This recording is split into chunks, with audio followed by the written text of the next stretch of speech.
నమస్తే. అమెరికాను కుదిపేసిన sex కుంభకోణాన్ని Trump సర్కారు మరోసారి తెరపైకి తెచ్చింది. ప్రముఖ పెట్టుబడిదారుడు జెఫ్రీ ఎప్స్టీన్ పాల్పడిన ఈ దారుణానికి సంబంధించిన కీలక పత్రాలను ఆ దేశ జస్టిస్ డిపార్ట్మెంట్ విడుదల చేసింది. దీనికి ది ఎప్స్టీన్ ఫైల్స్ పేజ్ 1 అని పేరు పెట్టింది. ఇప్పటికే పలు విడతలుగా ఈ కుంభకోణంలోని ఫైల్స్ బహిర్గతమయ్యాయి. తాజాగా వెల్లడైన వాటిలో కొన్ని కొత్త అంశాలు ఉన్నాయి.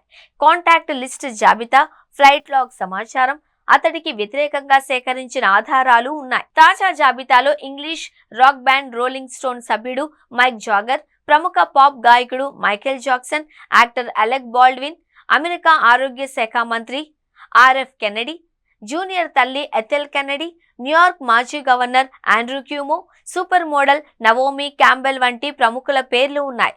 ఇక కెన్నడీ కుటుంబానికి చెందిన కెర్రీ, టెడ్, డొనాల్డ్ ట్రంప్ మాజీ భార్య ఇవానా ట్రంప్, కుమార్తె ఇవాంకా ట్రంప్ పేర్లు కూడా ఉన్నాయి. వీరంతా ఎప్స్టీన్ కస్టమర్లు కాదు అని కాంటాక్ట్ లిస్టులోని పేర్ల జాబితాగా అధికారులు చెబుతున్నారు.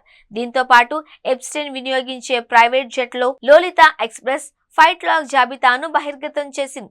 వీటిల్లో అన్ని పేర్లు గతంలో లీకైన వాటిల్లో ఉన్నాయి. ఎప్స్టీన్ సెక్స్ కుంభకోణం అగ్రరాజ్యాన్ని కుదిపేసిన విషయం తెలిసిందే. పేద మధ్యతరగతి బాలికలు, యువతులకు భారీ మొత్తం ఆశ చూపించి ఫ్లోరిడా, న్యూయార్క్, వర్జిన్ ఐలాండ్స్, మెక్సికోల్లోని నివాసాలకు పిలిపించి అఘాయిత్యాలకు పాల్పడేవాడనేది ప్రధాన ఆరోపణ. బాధితురాలికి కొంత డబ్బిచ్చి మరో యువతిని ఆ బంగ్లాకు తెస్తే ఇంకొంత కమిషన్ ఇస్తాను అని ఆశ చూపేవాడు అని అప్పట్లో బయటపడింది. దాదాపు 2 దశాబ్దాల పాటు సాగిన ఈ చీకటి వ్యవహారం 2005లో బట్టబయలైంది. నిందితుడిని అప్పుడు అరెస్టు చేసి కొన్ని నెలలు జైల్లో ఉంచారు. 2019లో మీటూ ఉద్యమం సమయంలో మరోసారి ఎప్స్టీన్ పై ఆరోపణలు రావడంతో అతన్ని అరెస్టు చేశారు. అదే ఏడాది ఆగస్టులో అతడు జైల్లోనే అనుమానాస్పద స్థితిలో మరణించాడు. అది ఆత్మహత్యగా పోలీసులు తేల్చారు.